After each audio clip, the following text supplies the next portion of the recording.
দিবেন ইসমাকে খুদি নুকায় নুকায় খিলাবেন বুদ্ধিলা শিখামো তাকরির নি শুনলে কেসে কি পাতা করবেন কদি তো তোমরা ভাগাভাগি নি করেন তোমার তাকরির তো কর্মময় বসছু তো আর কি এক খুদি বলতে বলতে জামুই ধরছে ছেগে টেকে নিয়ে যায় তে তো আশা বাতলা বলবো নাকি কিন্তু ডাইরেক্ট বলবা ধরলে লোক কবে যে এইলাই তাকরির করছে তো তোমাকে শোনামো বটে রহ শুনবেন তো কহবেন যে একটা মুলবি হচ্ছিল দিনাজপুর সে তো লাল দাড়িওয়ালা মুলবিটা তাকরির করে গেছিল ওই সব বললেন আমার बिहारेर भी खाली नाम सुने ले हजरत अली है तो इतना भीड़ लगेगा माने जोगो दीवानी पर सब छिड़े छुटे फेंके दिए सब कुछ तो जाक इंशाल्लाह बोठो नया हसियो एक बातला सुने पाला पाली भागा भागी नहीं करें बुझलें बोठो दुनिया तो दुनिया ओ अमर अल्लाह जिसमें रखा जे जान सभी तो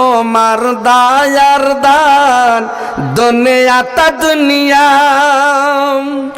दुनिया तो दुनिया ओ अमर अल्लाह जिसमें रखा जे जान सभी तो मर्दा यरदान दुनिया तो दुनिया पाखिर कलर झरनार पानी फले फूले भरा बागान सभी तो मर्दा यरदान दुनिया तो दुनिया मूसा नबी के ना देख दिया बनियच तुमी कलीमुल्लाह इस्माइल नबी जब न होया गल जबीहुल्लाह दुनिया तो दुनिया दुनिया तो दुनिया ओ अमर अल्लाह जिसमें रखा जे जान सभी तो मर्दा यरदान दुनिया तो दुनिया एबार भाईरे आमार एबार जखन बोल्लो बीबी रहिमा के बीबी रहिमा बोल्लो स्वामी आपनाके छेड़े आमि कोथाओ যাব না আপনার কাছেই থাকবো কারণ আপনার আমি সুখের সাথে ছিলাম আপনার দুঃখের সময় আপনার কাছে থাকবো আপনাকে ছেড়ে কোথাও যাব না স্বামীকে কত ভালোবাসে কত দিল থেকে মন থেকে অন্তর থেকে ভালোবাসে রে ভাই যে স্বামীকে ছেড়ে কোনোদিন বিবি রহিমা গেল না তো স্বামীকে ভালোবাসতে হবে বিবি রহিমার মতো বিবি খাদিজার মতো বিবি আসিয়ার মতো মানে ভালোবাসতে হবে বিবি আসিয়ার মতন ভালোবাসতে হবে বিবি আয়েশার মতো ভালোবাসতে হবে বিবি ফাতেমার মতন হতে হবে তোমাদেরকে স্বামী ভক্ত স্বামী পরায়ণ স্বামীকে ভালোবাসতে হবে স্বামীর সেবা করতে হবে খুশি করতে হবে স্বামীকে স্বামীকে সন্তুষ্ট করে দিতে হবে চারটা কাজ মেয়ে ছেলের চারটা কাজ যদি তোমরা করে যাবেন তো 8টা জান্নাতের গেট আল্লাহ খুলে দিবে চারটা কাজ আর বেটা ছোয়া 2টা কাম বেটা ছোয়ার 2টা আমার 2টা কি 2টা 1 নাম্বার হল মানে মুখের হেফাজত করবা হবে গিপত করবানি হবে লোকের বদনাম শেখায় দুর্নাম করবানি হবে ফৌস কথা বলানি হবে গাল টাল দেওয়ানি হবে মুখের হেফাজত করবা হবে জিভার হেফাজত করবা হবে আর 2 নাম্বার হল লজ্জা স্থানের হেফাজত করবা হবে মানে জেনা করবানি হবে ও লড়কির সঙ্গে বুরাই কাজ করবানি হবে 2টা আর বেটি ছর কি 3টা কাজ হল যে 4টা কাজ 1 নম্বরে তোমরা 5 ওয়াক্ত সালাত আদায় করো 2 নম্বরে তোমরা রমজান মাসের রোজা রাখো 3 নম্বরে স্বামীর সেবা করো খুব মন দিয়ে স্বামীকে খুশি করো সন্তুষ্ট করো স্বামীকে ভালোবাসো যেন স্বামী তোমার উপর খুশি থাকে স্বামী যেন সন্তুষ্ট থাকে তুমি মইরা গেলে তোমাকে জ্বর হলে শরীর ব্যথা হলে যেন স্বামী পাগল হয়ে যায় স্বামী যেন দিওয়ানা হয়ে যায় আল্লাহ আমার স্ত্রী যদি বেমারি হয়ে গেছে আল্লাহ কী হবে কতগুলো মানুষ আছে ভাই দুনিয়াতে যদি ছেলেকে ব্যারাম হয় তো বাপ বলে আল্লাহ আমার ছেলেকে ব্যারামটা নয় আমাকে হয়তো তো ভালো হতো কিন্তু আল্লাহ আমার ছেলেকে ব্যারামটা দিও না ছেলেকে কত ভালোবাসে মানুষ তো স্ত্রীকে কত মানুষ ভালোবাসে স্ত্রীকে যদি বেমারি হয়ে যায় আপনাদের এখানে সব থেকে কাছে যেটা বাজার ওখানে শাহপুর নিয়ে যাবে, না হলে কিষানগঞ্জ নিয়ে যাবে, না হলে শিলিগুড়ি নিয়ে যাবে, না কলকাতা নিয়ে যাবে, ভেলোর নিয়ে যাবে, কিন্তু যাবে পাগল হয়ে যাবে।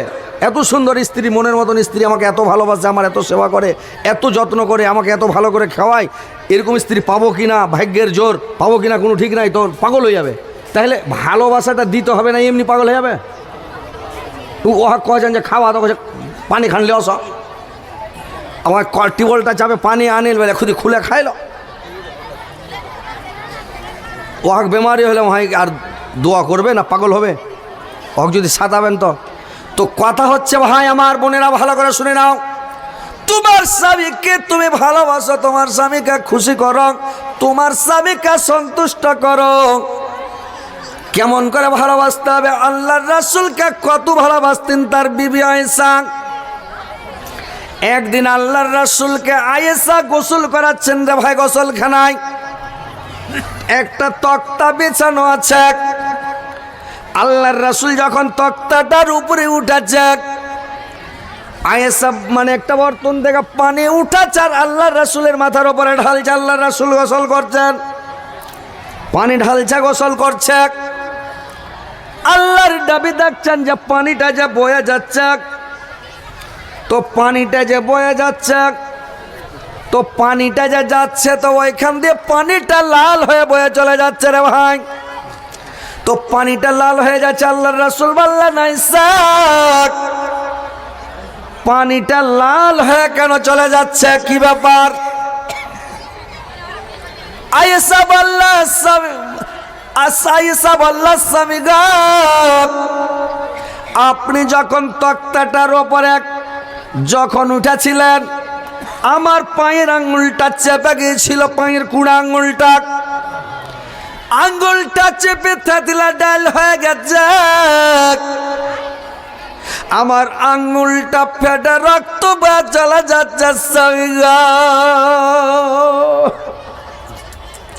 আল্লাহর রাসূল চট করে তক্তা থেকে নেমে গেল, এসে পাটা দেখে বললে সুবহানাল্লাহ, তুমি আমাকে আগে কেন বলো নাই?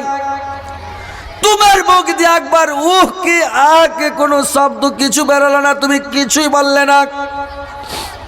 আয়েশা বললেন স্বামী গো, আমি আপনাকে কত ভালোবাসি, আমার পায়ের একটা আঙ্গুল মানে থেতলেছে, ডাইল হয়ে যাক, আমার যদি দু পায়ের 10টা আঙ্গুল থেতলে ডাইল হয়ে যেত, আমার মুখ দিয়ে একবার উহ কথাটা বের হতো না, আমার সারা শরীরের রক্ত বয়ে চলে গেল, আপনাকে আমি বলতে পারতাম না যে তক্তা থেকে নেমে যান আমার 5 বিঘে আঙ্গুল চেপে গেছে।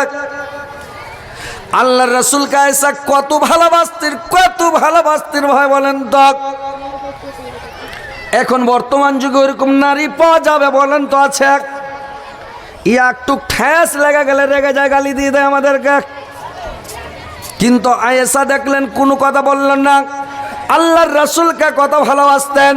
মায়েরা বোনেরা, আমার স্বামীকে গালি দেওয়া যাবে না, স্বামীর ওপরে রাগা যাবে না, স্বামীকে কষ্ট দেওয়া যাবে না, আঘাত দেওয়া যাবে না, স্বামীকে ভালোবাসা দিতে হবে, সবসময় সন্তুষ্ট করে রাখতে হবে। আল্লাহর রাসূলের স্ত্রী বিবি খাদিজা,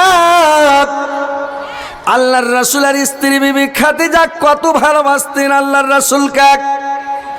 যখন খাদিজা দুনিয়া ছেড়ে চলে গেলেন, যাওয়ার পরে কি করলো এরা?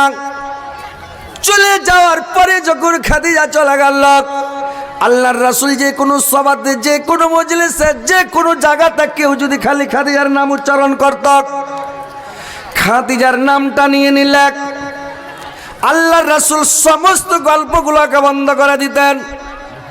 আর সমস্ত গল্পকে বন্ধ করে দিয়ে আল্লাহর রাসূল করতেন কি? খাদিজার গুণ বর্ণনা করতে লাগতেন। আমার খাদিজা এমন ছিল, আমার খাদিজা এরকম ছিল, আমার খাদিজা এরকম ভালো ছিল, এইভাবে তার গুণ বর্ণনা করতে লাগত। তো যখন গুণ বর্ণনা করত, কি বলছেন?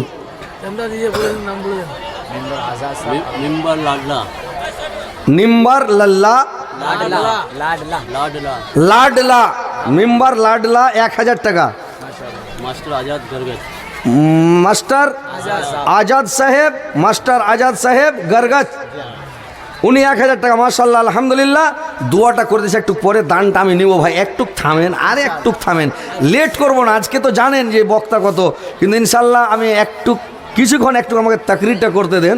যদি সাপটাকে ফাঁসটি যে ধরেলেন তো সাপ যখন ওই সাপটাকে ধরেলেন যদি তো ছো মারবে তো যেখানে ছিঁড়ে তুলে নেবে একবারে।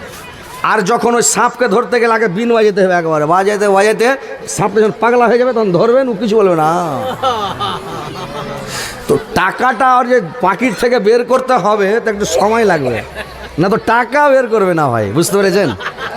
এখন যদি টাকা চায় তো লোক উড়ে যাবে। তো ওই জন্য টাকাটা নিতে গেলে ওই যেরকম সাপ ধরতে গেলে বিন বাজাইতে হয়, তো এখন একটু মানে টাকা বের করতে গেলে বিন বাজাইতে হবে। একটু মানুষকে কানিয়া টানিয়া মানুষের দিলটা নরম করে তখন বলবেন, তখন বলে মলি সাহেব লো মোর বাপের তানে 500 টাকা লে এলো, মোর মার তানে 1000 টাকা লে এলো, মোর ছর তানে আমি 200 টাকা দিছো বাবু, একটু দোয়া করা দাও। উখুনা টাকাটা নিকলি বার যদি ফট করে টাকা দাও ভাগে যাবে সব।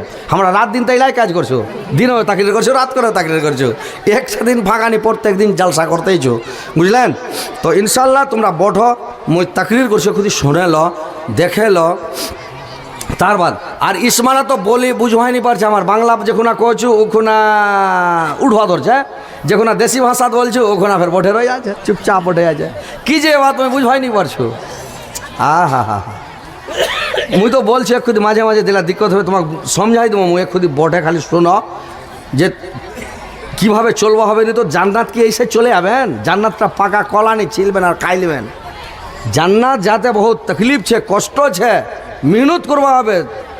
এরা দুনিয়ারও কাজ করবা হবে, আখেরাতেরও কাজ করবা হবে, তে জান্নাতত যাওয়া পারবেন। বুঝা পারলেন? উঠিন যায় তোমরা জান্নাতত, বেটি ছ তো হুর নি পাবে, মানে বেটা ছ আমরা হুর পামো। ৭৭টা হুর দিবে, একটা আরো ফাও দিবে। তো যেটা ফাও দিবে এই দুনিয়ার যদি কই ফাও নেবেন, একটা আলু নেবেন, তো ওই আচ্ছা আলুটা নিয়ে দেবে, খারাপ আলুটা দিয়ে দিলে যা। বাইগুন যদি একটা ফাও চাবেন, একটা দনিয়ে মোর ঘর বহুত লোক তো একটা কানা লাগা বাইগুনটা দিবে তোমার। আম যদি ফাও চাবেন তো একটা কুলিপাত দাম দিবে। কলালা চাবেন তো একটা ছাল উঠা কলা দেবে, এটা লে যা, মানে ওটা বিকাবে না আশা করে বলে এটা লে যা, ক্লাস তো চলাক। আর জান্নাত আল্লাহ যেটা হুর দিবে ফাও, ৭০টা তো দিবেই, একটা ফাও দিবে। তো এটা এতে আচ্ছা সুবহান আল্লাহ, সব লাহুর সে ওয়াই বেশি আচ্ছা। তো ৭১টা হল। আর পৃথিবীতে তোমার যেটা স্ত্রী ছিল, বিবি ছিল, উডাক জান্নাত দেই দিবে, যে তোমার ৭২টা হয়ে গেল, ৭২টা হুর হয়ে গেল। সাহাবীরা জিজ্ঞাসা করলো, ইয়া রাসূলুল্লাহ, যদি 2-3টা স্ত্রী হয় তো কাকে ঘরে সব দিকে কি পাবো, তাহলে তো বেরিয়ে যাবে। আল্লাহ রাসূল বললেন, না, তোমার 2-3টা যদি বিবি থাকে, স্ত্রী থাকে, তোমাকে বলা হবে তোমার পৃথিবীতে সবচাইতে ভালো স্ত্রী কোনটা দেল লাগা স্ত্রী, কলজা ভরা স্ত্রী, মন ভরা স্ত্রী, পৃথিবীতে তুমি কাকে বেশি ভালোবাসতে, বড়কিটাকে না ছোটকিকে, না মাঝিলকি না সাজিলকি, কোনটা তোমরা আচ্ছা মানে ভালোবাসছিলেন আর কি? তো বলবে, আল্লাহ আমি বড়কিটাকে খুব ভালোবাসি, পৃথিবীতে ভালোবাসতাম, ওটাকে এনে দেওয়া হবে। যদি ছোটটার কথা বলে ওটাকে এনে দেওয়া হবে। ওইখানে ভাই আনন্দ করবেন, মাস্তি করবেন, খাবেন দাবেন, থাকবেন। তো কথা হচ্ছে ভাই যে তোমরা ওখানে সব হুরের মালিক হয়ে থাকবা। কথাগুলো মন দিয়ে শুনো, তোমাদেরকে বসার জন্য বলছি, খালি মানে ডিস্টার্ব হয়ে যাচ্ছে, তাকরির যে করতে যাবো খালি ডিস্টার্ব। তো ইনশাল্লাহ বসে শোনো, তারপরে বুঝতে পারবেন। ইনশাল্লাহ আমি বুঝাবো, আপনাদেরকে বুঝার চেষ্টা করছি ভাই। দেখেন সব বক্তা চেষ্টা করে বুঝাবার জন্য, তো ইনশাল্লাহ বসেন, আপনাদেরকে আমি বুঝাবার চেষ্টা করছি। তো এইবার আল্লাহর রাসূলকে খাদিজা কত ভালোবাসতেন যে যখন মরে গেলেন, তো আল্লাহর রাসূলের সামনে কেউ যদি খালি খাদিজার নাম উচ্চারণ করে, তো আল্লাহর রাসূল সমস্ত কাজকর্ম গল্প বন্ধ করে দেয়, দিন তাবলীগের কাজ বন্ধ করে দিয়ে খাদিজার গুণ বর্ণনা করতে লাগে। দেখতে দেখতে একদিন আয়েশা বলছেন, ইয়া রাসূলুল্লাহ, আপনার সামনে এত সুন্দরী যুবতী রূপসী স্ত্রী আছে, তার মানে আয়েশা একদম জওয়ানি और एकदम रूपसी যুবতী, বয়স বেশি হয়নি, হালকা বয়স আয়েশার। আর বলছে আপনি যখন 25 বছর বয়স, আর আপনি 40 বছরকার জাইফি বুড়িকে বিয়ে করেছিলেন, খাদিজার বয়স 40 বছর আর আপনার বয়স 25 বছর, আর আপনি ওই বুড়িকে বিয়ে করে আপনি সব সময় খালি বুড়ির কথা, মানে সতীনের একটা ঝালাস আছে, বুঝতে পেরেছেন? সতীনকে কেউ ভালোবাসে না ভাই, সতীনের এমন একটা ঝালাস, বলে কি জানেন, আঁখত লাইটটা নিয়ে মারেন বুঝলেন। তো ওই কি বলছে যে সতীনের একটা ঝালাস আছে।